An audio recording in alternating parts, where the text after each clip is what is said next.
Order order news laundry के podcast reporters without orders में आपका स्वागत है।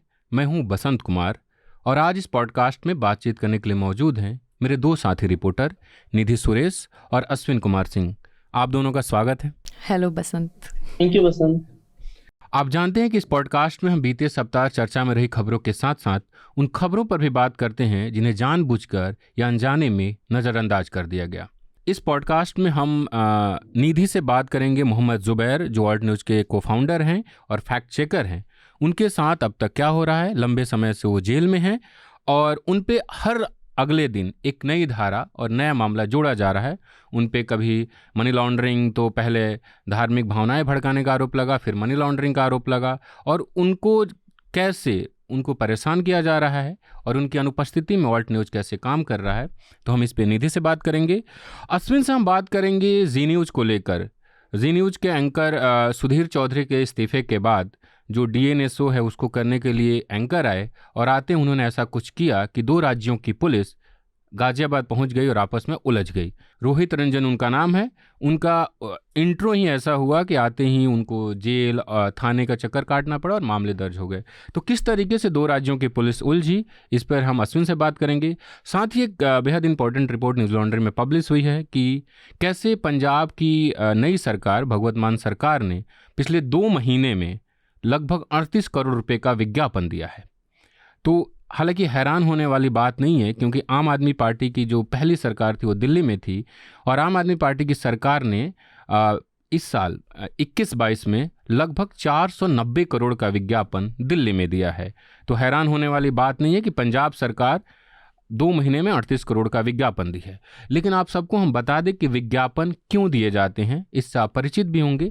लेकिन विज्ञापन देने का मकसद साफ होता है कि सरकार की आलोचना से संबंधित खबरें कम आए या ना आए। आप सबने देखा होगा कि कोई चैनल या अखबार जब सरकार की आलोचना से जुड़ी खबरें लगातार प्रकाशित करने लगता है तो सरकार उसका विज्ञापन बंद कर देती है। ऐसे में वो दबाव में रहते हैं, क्योंकि चैनल चलाना है, संस्थान चलाना है। न्यूज़ लॉन्ड्री किसी से विज्ञापन नहीं लेता, ना ही कॉरपोरेट से और ना ही सरकार से। हम ऐसा इसलिए करते हैं कि हम सरकार के हित में खबरें ना दिखाकर आपकी यानी जनहित की खबरें दिखाएं। तो न्यूज़ लॉन्ड्री को आप सहयोग दें ताकि हम आज़ाद होकर आप तक खबरें पहुंचा सकें। तो अश्विन, हम आपसे बातचीत शुरू करते हैं पॉडकास्ट की। मंगलवार सुबह गाजियाबाद का इंदिरापुरम एक हॉटस्पॉट बन गया और सुबह से ही खबरें आने लगी कि छत्तीसगढ़ पुलिस पहुंची हुई है, जो जी न्यूज़ के नए एंकर उनको अरेस्ट करने के लिए। तभी गाजियाबाद की पुलिस की एंट्री होती है और बिल्कुल इन दो जगहों की पुलिस आपस में उलझी है। तब तक नोएडा पुलिस आती है एकदम एक हीरो के रूप में और उनको लेकर चली जाती है और कहा जाता है कि इन पर एक मामला दर्ज था। हमें बताएं कि आखिर ऐसा क्या किया रोहित रंजन ने कि उनको 2 राज्यों की पुलिस पकड़ने के लिए ढूंढ रही है। डॉन से थोड़े कम है, क्योंकि डॉन को तो 11 मुल्कों की पुलिस ढूंढ रही थी। जी बसंत, कहते हैं कि मीडिया खबर देने का काम करती है, लेकिन इस समय कुछ ऐसा हुआ है कि जी न्यूज़ खुद ही खबर बन गई है। पहले सुधीर चौधरी का रेजिग्नेशन हुआ तो पूरा देश भर में सब उनको जानने लग गए 1 तारीख को। उनकी जगह नए एंकर लाए रोहित रंजन को। रोहित रंजन ने 3 दिनों में ऐसा कर दिया कि उनको फिर से पूरा देश जानने लगा और अब वो सुप्रीम कोर्ट पहुंच गए। दरअसल उदयपुर का जो कन्हैया लाल का एक मामला हुआ है, उसका एक वीडियो रोहित रंजन ने डीएनए शो में दिखाया। उसमें राहुल गांधी कोई बात किसी और संदर्भ में वायनाड में कह रहे थे, लेकिन उस वीडियो को इन्होंने इस संदर्भ में दिखाया जैसे कि वो कन्हैया लाल की हत्या का सपोर्ट कर रहे हैं। इसको मामले को जब बढ़ा तो उसके बाद देश के अलग अलग हिस्सों में कांग्रेस पार्टी के कार्यकर्ताओं ने इनके खिलाफ एफआईआर दर्ज कराई। रायपुर में भी कांग्रेस के जो विधायक हैं उन्होंने शिकायत दर्ज की। शिकायत में कहा गया कि रोहित रंजन ने धार्मिक उन्माद जो 153A जो जुबैर के खिलाफ दर्ज की गई है, वही सेम शिकायत इनके खिलाफ भी दर्ज की गई है। वो मुकदमा दर्ज करने के बाद रायपुर पुलिस कल आई थी इंदिरापुरम में, जहां रोहित रंजन रहते हैं, उनको गिरफ्तार करने के लिए। मीडिया रिपोर्ट्स में बताया गया कि जैसे ही पुलिस ने गेट खटखटाया तो उनके घर पे जो उनके अन्य परिजन थे उन्होंने गेट खोला। रोहित रंजन अंदर थे। पुलिस उन तक पहुंचती उससे पहले उन्होंने ट्वीट किया कि मुझे गिरफ्तार करने रायपुर पुलिस आ गई है, क्या ऐसे बिना किसी को बताए हुए, बिना किसी दूसरे राज्य की पुलिस को बताए हुए मुझे गिरफ्तार किया जा सकता है? तत्काल ही 10-15 मिनट के अंदर जो बोलते हैं कि गाजियाबाद पुलिस उनके घर पहुंच गई। मतलब आप सोच सकते हैं पुलिस कितना तेज कार्रवाई करती है, आप इस मामले में जान सकते हैं, भले ही और किसी मामले में करती हो ना करती हो। 15 मिनट में पहुंच गई पुलिस। जब तक RWO जो वहाँ के लोकल लोग हैं वो आ गए, पुलिस आ गई। क्योंकि रायपुर पुलिस ने ड्रेस में नहीं थे, तो पहले उनको बताना पड़ा कि वो कौन है। तो वहाँ के जो एसपी हैं उनको अपना आइडेंटिटी कार्ड दिखाना पड़ा कि वो रायपुर के एसपी हैं। उसके बाद जब ये दोनों मामला चल ही रहा था, तो दोनों में बहस हो गई, काफी सेटलमेंट हुआ कि आप इनको थाने कोर्ट में प्रोड्यूस करेंगे, उसके बाद हम गिरफ्तार करके रायपुर पुलिस ले जाएगी। इसी बीच में 8:30 बजे करीब नोएडा पुलिस शिकायत दर्ज करती है। 15 मिनट में नोएडा पुलिस भी उनके घर पहुंच जाती है।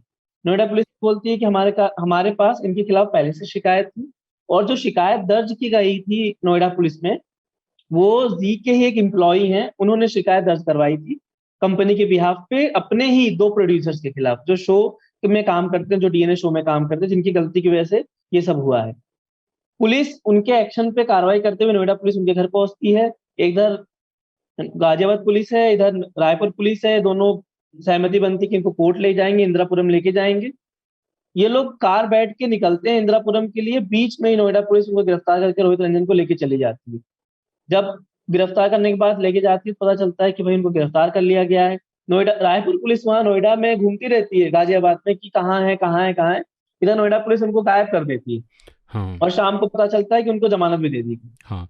तो देखिए कि कल निधि पूरे दिन जी न्यूज़ चलाता रहा कि जी न्यूज़ झुकेगा नहीं, और जी न्यूज़, हैरान करने वाली बात है कि मीडिया को लेकर और फेक न्यूज़ को लेकर जी न्यूज़ इतना मतलब अंदर उनके इतनी बात आ गई है कि उन्होंने खुद ही एफआईआर करा दिया, और अपने 2 कर्मचारियों को कहा जा रहा है कि निकाल दिया गया है। और जब जी न्यूज़ खुद ही कह रहा है कि इसमें गलती हुई है, निकाल दिया गया है, तो फिर झुकेगा नहीं कैसे बात आ गई अगर गलती हुई है। और सबसे बड़ी बात है कि क्या ऐसे में अगर सब कुछ प्रोड्यूसर के माथे पे डाल दिया गया, यानी ये बात मान लेनी चाहिए कि एंकर का काम सिर्फ जो लिख के दे दिया जाता है वहीं पढ़ना होता है, टेलीप्रॉम्प्टर पढ़ना हो गया इसका सिर्फ मतलब। टेलीप्रॉम्प्टर पढ़ना होता है, या वो भी कुछ सोचते हैं? क्योंकि प्रोड्यूसर अगर कुछ दिया तो हमको पढ़ने से पहले एक बार सोचना तो चाहिए कि हम क्या बोल रहे हैं। और बाद में हालांकि जी ने इसके लिए माफ़ी मांग ली थी। अश्विन, एक चीज़ थोड़ा करेक्ट करें कि जी ने माफ़ी तो पहले मांग ली थी, जो एंकर है उन्होंने अपने शो में माफ़ी मांग ली थी। एफआईआर कब दर्ज हुआ? एफआईआर दर्ज हुआ 5 तारीख को, मतलब कि कल सुबह जब रायपुर पुलिस उनके घर पहुंची, उसी समय उन्होंने शिकायत एफआईआर दर्ज किया। नोएडा पुलिस का कहना था कि शिकायत हमारे पास 3 तारीख को ही आ गई थी, लेकिन एफआईआर दर्ज हमने 5 तारीख को किया। मतलब पहले उन्होंने दर्ज नहीं किया था, लेकिन रायपुर पुलिस पहुंच गई और इनको नहीं चाहते थे कि ये रोहित रंजन रायपुर जाए, इसलिए उन्होंने तुरंत शिकायत सुबह सुबह दर्ज की। 15 मिनट से घर पहुंच गए, वहां से उनको उठाया और गिरफ्तार करके ले गए। तो इससे पूरे जो घटनाक्रम उसको देखने के बाद साफ लगता है कि ये एफआईआर जो जी की तरफ से कराई गई है वो इसलिए कराई गई होगी कि रायपुर पुलिस जो एंकर है उनको अरेस्ट ना कर सके। साफ साफ दिखता है, साफ साफ दिखता है। हाँ, और दूसरी बात ये, आप अगर जी पे देखें रोहित बसंत, तो कल से ही प्रोग्राम चल रहा है, जैसे आपने बताया झुकेगा नहीं जी करके, आज चल रहा है कि राहुल भक्ति में कांग्रेस लीन, पूरा शो चल रहा है जिसपे 4 लोग बैठे हुए हैं, एंकर बैठे हुए, दिन भर डिबेट चल रही है, सुबह से ही ये डिबेट चल रही है। और बाकायदा यूट्यूब के डिस्क्रिप्शन में लिखा हुआ है ये लाइन कि जी के माफी मांगने के बावजूद भी कांग्रेस ने एफआईआर दर्ज करवाया, ये आपातकाल की याद दिलाता है, कांग्रेस भक्ति में लीन कांग्रेस की राहुल भक्ति में लीन कांग्रेस सरकारें हमारे को दबाने की कोशिश कर रही है। मतलब गलती आपकी है, उसके बाद आप फिर वापस से दूसरों को भी दोष मढ़ रहे हैं, ये थोड़ा अलग बात है इस चैनल में। बिल्कुल, हम इस पे विस्तार से बात करेंगे आगे, और आगे दूसरे जो स्टोरी अश्विन की है उस पर बात करेंगे। निधि, हम आपसे ये जानना चाहते हैं कि मोहम्मद जुबैर, एक तरफ तो एक एंकर को पुलिस अरेस्ट ना कर ले, दूसरे राज्य की पुलिस, इसलिए आनन फानन में एफआईआर दर्ज कराया जा रहा है, उनको बचाने की कोशिश साफ साफ दिख रही है। दूसरी तरफ मोहम्मद जुबैर को कहीं और से अरेस्ट करके लाया गया दिल्ली, फिर उनको सीतापुर ले जाया गया। पहले उन पे धार्मिक भावनाएं, 4 साल पुराने उनके एक ट्वीट को लेकर आया गया जो एक पुरानी फिल्म का था। उसके बाद मनी लॉन्ड्रिंग की बात की जा रही है, सीतापुर में उन पे एक सीतापुर के केस में उनका नाम जोड़ा जा रहा है। तो साफ साफ दिखता है कि 2 तरीके से कार्रवाई हो रही है। नुपुर शर्मा का भी मामला है कि नुपुर शर्मा अभी तक अरेस्ट नहीं है, जबकि उन पे भी धार्मिक भावना भड़काने का आरोप लगा है। हालांकि हमें याद है जेएनयू में जब साफ साफ दिख रहा था कि कौन पिटाई कर रहा है, तस्वीर सामने थी, तब भी दिल्ली पुलिस अरेस्ट नहीं कर पाई। तो वो हालांकि वो पुलिस की अपनी क्या उनको करना है वो उनकी जिम्मेदारी है। लेकिन मोहम्मद जुबैर की अनुपस्थिति में ऑल्ट न्यूज़ एक बहुत बड़ी टीम नहीं है, और ऑल्ट न्यूज़ का काम बेहद अच्छा है, क्योंकि हमारे दौर में फेक न्यूज़ मतलब धड़ल्ले से चल रहा है। तो उनकी अनुपस्थिति में ऑल्ट न्यूज़ कैसे काम कर रहा है और जुबैर के साथ अभी क्या हो रहा है, थोड़ा हमें बताएं। तो मैं थोड़ा इंग्लिश में भी बात करूँगी कि मेरी हिंदी इतनी अच्छी नहीं है, बट अभी तक जुबैर के केस में हमें पता है कि 6 FIRs थे, अभी एक और 7th FIR सीतापुर में फाइल हुआ है। 27 को उनको अरेस्ट किया है। ऑल्ट न्यूज़ एक छोटी टीम है, they are about 12 to 13 people एक टीम में। वो उनका एक ऑफिस है अहमदाबाद में, एक है अभी कैलकाटा में, और एक मतलब बैंगलोर में ऑफिस नहीं है पर बैंगलोर से भी उनके टीम मेंबर्स काम करते हैं। और जुबैर भी बैंगलोर में रहते थे। और अभी जो दाराए लगाया है इसमें FIR में, it is also about causing disappearance of evidence when the police went to look for his phone and laptop in Bangalore. And उसने बताया कि Zubair had formatted his phone, तो इसीलिए डिसअपियरेंस कॉज किया है। और एक जो मोबाइल था जिनसे उसने ट्वीट किया है almost 2 years ago, he had lost that mobile, और उसने कंप्लेंट भी फाइल किया था स्टेशन में कि वो किसी ने चुरा लिया है फ़ोन। तो वो कंप्लेंट कॉपी भी प्रोड्यूस किया है, but despite that evidence causing damage to evidence has been filed against Zubair. और अभी हमें पता है FCRA रेगुलेशंस के अंडर भी चार्जेस लगाया है उस FIR में। So at the moment Zubair is in 14 days of judicial custody, जो अगले हफ्ते हमें पता चलेगा कि बेल मिलेगा कि नहीं, पर 2 बार अभी बेल डिनाई हो चुका है। And the team is still working. Prateek and his mother and Zubair are the managing directors of the team. Prateek और Zubair editors in chief है. नीरजरी सिन्हा जो उनकी mother है वो administrative काम ज़्यादा करती है. But all of them are caught up with the legal case. तो आज हमारी एक story publish होगी. By the time the podcast is out, the story will be out. Basically, we have looked into detail how this team has been working. Alt News is one of its kind organization in India. Fact checking के लिए अभी भी there are other organisations like Boom Live which are also doing similar work, but we know कि Alt News is the fastest, it's the loudest and the most impactful organization in India with fact checking. So of course it's not the same as any other journalistic organization कि ground पे जाओ और fact check करो, जैसे कि a lot of what we do also is going on ground, and sometimes we report about how differently the media has reported on the same issue.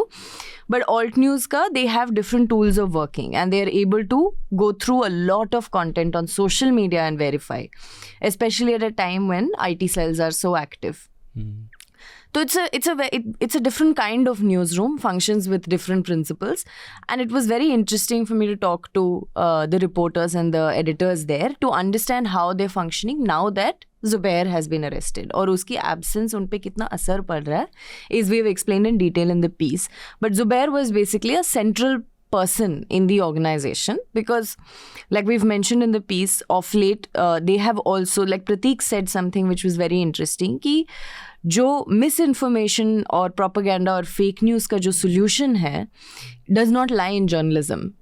It lies in education and making children understand how to verify news. So Prateek had started focusing more on their education side. So how to build a school curriculum on looking into helping children understand and authenticate fake news and misinformation. And Zubair was looking after a large part of the editorial work, alt news ka.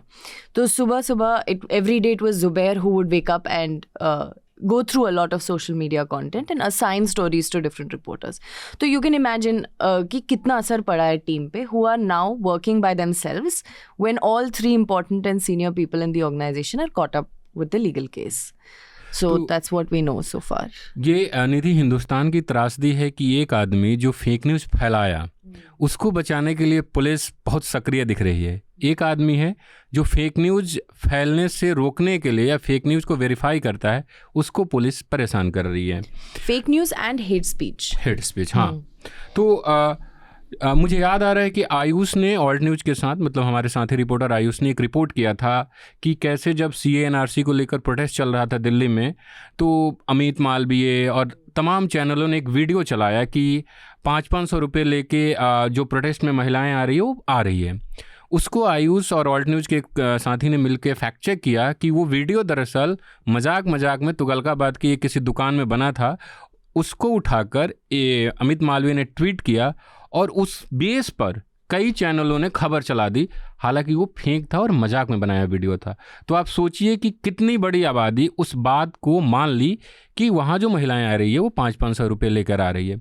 ऐसे कई और मामले हैं, आपने report भी किया है कि कैसे जुबैर ने कुछ 5 मामलों का आपने जिक्र किया है, तो हम उस पर आगे बातचीत करेंगे। तो लिसनर, वीडियो में आपको इतना ही मिलेगा। पूरा पॉडकास्ट सुनने के लिए आप हमारी वेबसाइट newslaundry.com पर आएँ और साथ ही अपना सुझाव दें कि इस पॉडकास्ट को और वीडियो को और कैसे बेहतर बनाया जा सकता है। न्यूज़ लॉन्ड्री को अपना सहयोग बनाए रखें और मीडिया को आज़ाद रखने में अपनी भूमिका निभाएं। The subscription model is something that keeps News Laundry afloat, but we need hundreds and thousands of people to completely transform the news ecosystem. So you pay for news, so it serves you.